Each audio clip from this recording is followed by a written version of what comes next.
Hare Krishna, Hare Krishna. Welcome all devotees to the Daily Gita program. So today we are going to discuss shloka number 2.12. That is Bhagavad Gita, chapter 2, shloka number 12. Yesterday we discussed shloka number 11. So today we are discussing 2.12. We'll get started. As usual, we pray to the Lord for the blessings. Jagannath Baldev Subhadramaya Sudarshan Gaur Nitai Harshim Dev Panchatattva. So we'll recite the prayers. ॐ अज्ञानतिमिरन्दस्य ज्ञानाञ्जनशलाकया चक्षुरुन्मीलितं येन तस्मै श्रीगुरवे नमः। नमः ॐ विष्णुपादाय कृष्णप्रेष्ठाय भूतले श्रीमते भक्तिवेदान्तस्वामिनिति नामिने। नमस्ते सरस्वती देवे गौरवाणी प्रचारिणे निर्विशेष शून्यवादी पाश्चात्यदेशतारिणे। जय श्री कृष्ण चैतन्य प्रभु नित्यानंद श्री अद्वैता गदाधरा श्रीवासादि गौरभक्तवृंदा। हरे कृष्णा कृष्णा कृष्णा हरे हरे, हरे Ram Ram Ram Hare Hare. So we dedicate the Gita daily session to His Divine Grace A.C. Bhaktivedanta Swami Prabhupada, Founder Acharya of International Society for Krishna Consciousness. Due to his mercy, we are all able to understand Bhagavad Gita in a very easy and practical way. Let's continue. So we'll recite the shloka. All of you can please recite along with me. You can remain muted, but please repeat after me.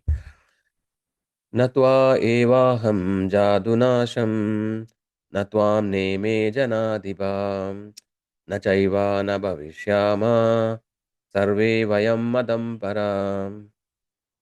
We'll repeat again. न त्वा एवाहं जादुनाशं न त्वां नेमे जनाधिपां न चैवा न भविष्यामः सर्वे वयं मदः परम्.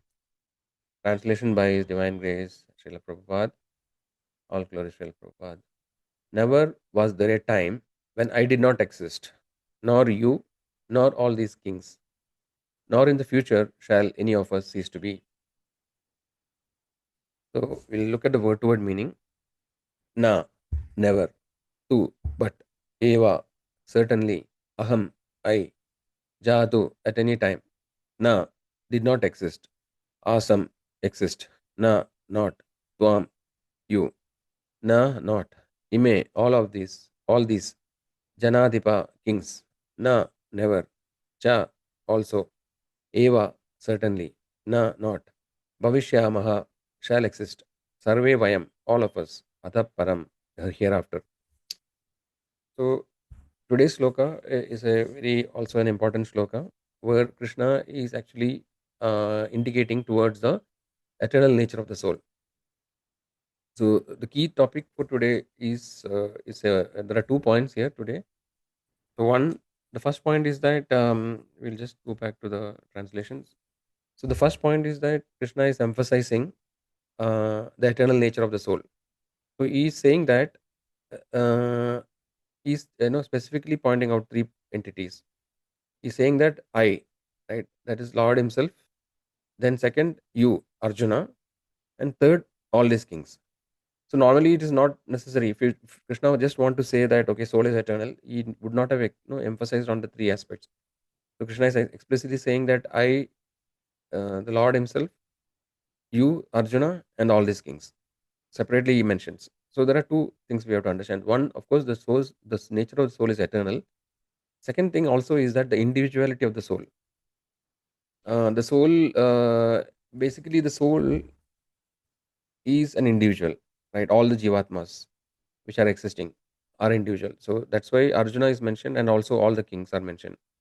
And also, it is mentioned in the future. No, it is not that okay, you are eternal until now, and in the future you will not be eternal, or you will not be individual. Though in the Krishna, the interpretation by acharyas is that the jivas are independent individuals, not independent individuals, and they are eternal and they remain individual eternally. So actually, the point is very significant, profound when you go more into the philosophical aspect. because no, as we know, there are different philosophical schools of thought. Like we know the like there are philosophy like Advaita, Dvaita, Vishishta Advaita. There are different philosophies, and certain philosophies like, or there is a general common understanding that after liberation, like after the end of the life, and when somebody attains perfection, they attain liberation or moksha. And then there is a concept of understanding that the liberation means merging into the Lord or merging into the Brahman. So this part is true, but then no, there are more details to it. So as per the shloka, Srila Prabhupada and also the various acharyas like Vishwanath Chakravarti Thakur and other acharyas, they have commented that independence individuality of soul is eternal. So that means that even though a jiva may merge with the Brahman, that merging is not eternal. So what acharyas have says is that because the jiva's nature is always to be Sachidananda, the jiva wants always enjoyment, and also it wants variety, so that we can see in our day-to-day life, right? So we always want variety and change, because that is our eternal nature. That nature is also in the material existence.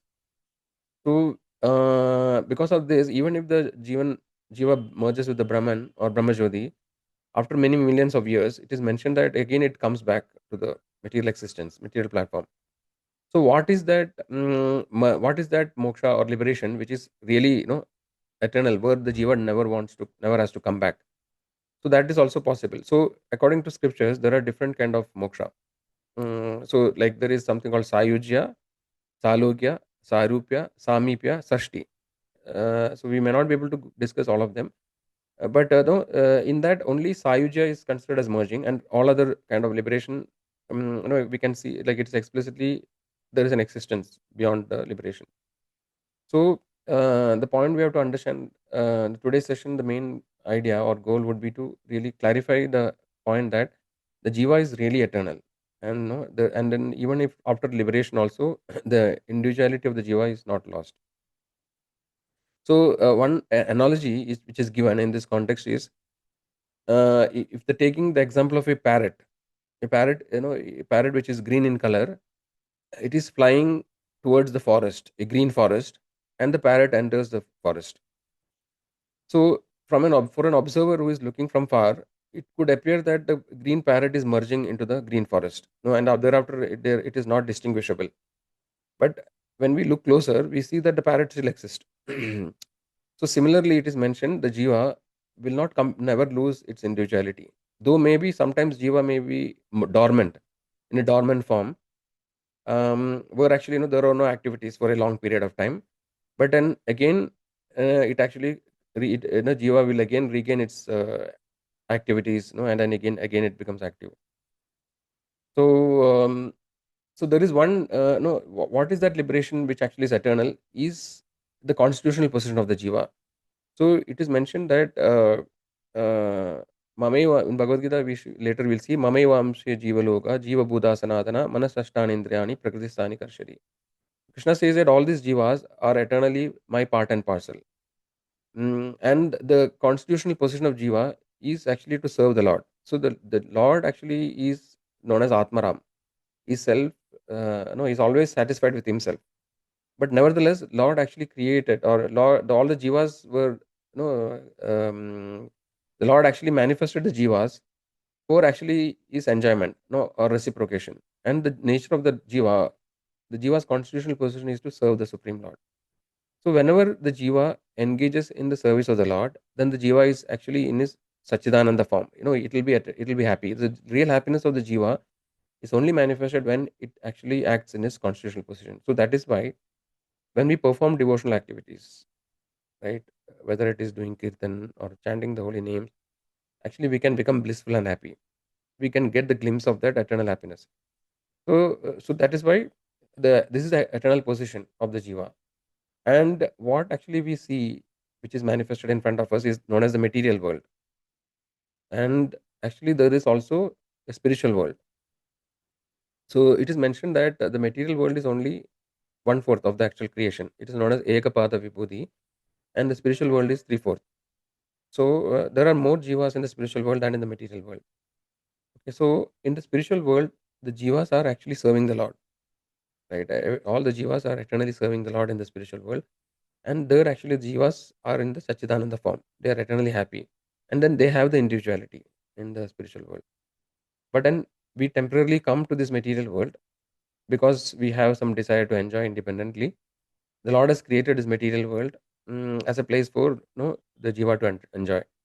This is like example is like a child wants to enjoy, like a child want to drive the car, but the father doesn't give the real car. No, he gives a toy car for the child to drive. Similarly, the material world is created for the jivas to satisfy their desires temporarily.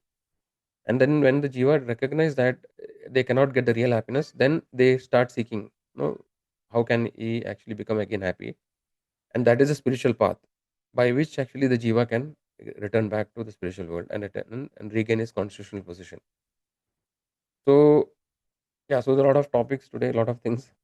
But the essential points for us to understand in today's sloka is that the jiva's nature is the jiva is actually the atma, the soul, and what we see is only the covering or the dress of the jiva, which is the body. And the jiva's actual nature is eternal, no, and it's Sachidananda.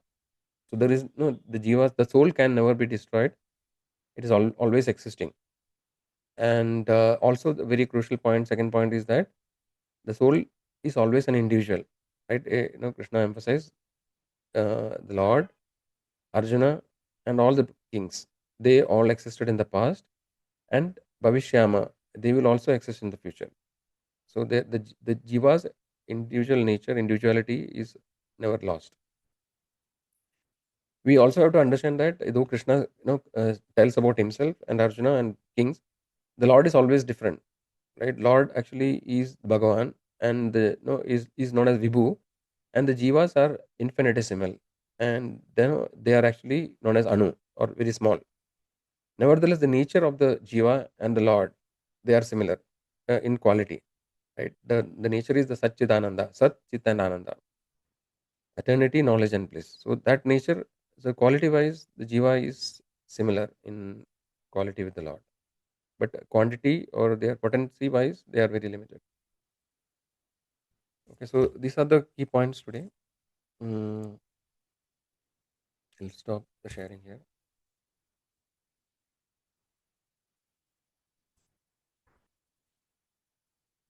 So, what are the key takeaways?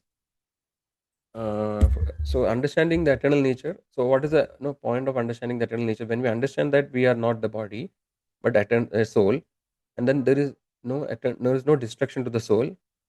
This actually is could be the basis for our found or the foundation for removing the fear. So, one of the greatest fear all the jivas have is the fear of death, because when we think that okay, after death, then there is no existence, everything is finished. That actually is the root cause of all the fear that the jiva is having. But then we really understand that we are not the body, and and the jiva can never be destroyed. That actually can give us a lot of relief. So this thought, uh, basically, initially we just understand it in theoretical way, but when we practice devotional service, gradually, we realize this in truth. So when as we make progress, then the fear will gradually go away. It will dissipate. So this understanding is very important. Then second thing is that the body being temporary, whatever achievements we try to achieve in this life also is temporary. Whatever great, even though we become a great scientist or a great politician, whatever, we achieve a lot of wealth, everything actually has a temporary nature. It cannot be taken beyond our grave, right? Everything ends at the grave. So it will give an understanding about the temporary nature of the body, and along with body, all the related things, connected things, our relationships, our achievements, our accumulation of money, wealth, everything is lost. Also, understanding that everybody is Jiva. We are Jiva, all other living entities that we interact are also Jivas. So, this spiritual vision can raise our consciousness. So, the narrow mind concepts of nation, caste, gender, all these things gradually vanishes. So, we are able to think from a more broader perspective, understanding that we are not the body. The body is just a dress. Today we may wear one dress, tomorrow we wear another dress, right? So we are able to think beyond the narrow mindedness. So these are some of the practical applications and takeaways. So this thought, we can meditate on this understanding, so that actually our perspective about everything changes.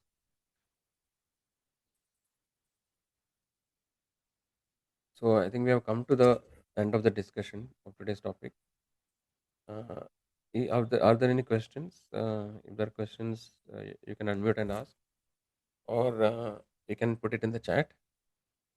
So in the coming days, we will continue to discuss on this topic of the soul. The next many shlokas, they talk about the soul. Krishna explains in more detail the different aspects of the soul. So yeah.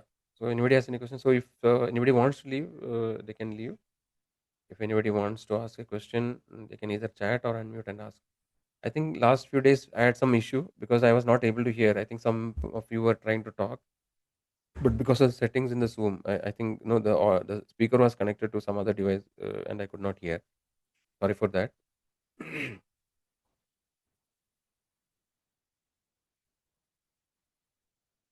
Okay, we'll wait for a couple of minutes more. If there are any questions, otherwise you can ask in the chat or you can also send message in the WhatsApp.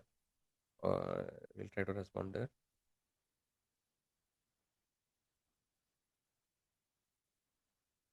Hare Krishna. Okay, then we'll end the session. Hare Krishna, Krishna Krishna, Hare Hare, Hare Rama, Rama Rama, Hare Hare. Thank you all for joining. Please join daily to keep connected. Hare Krishna.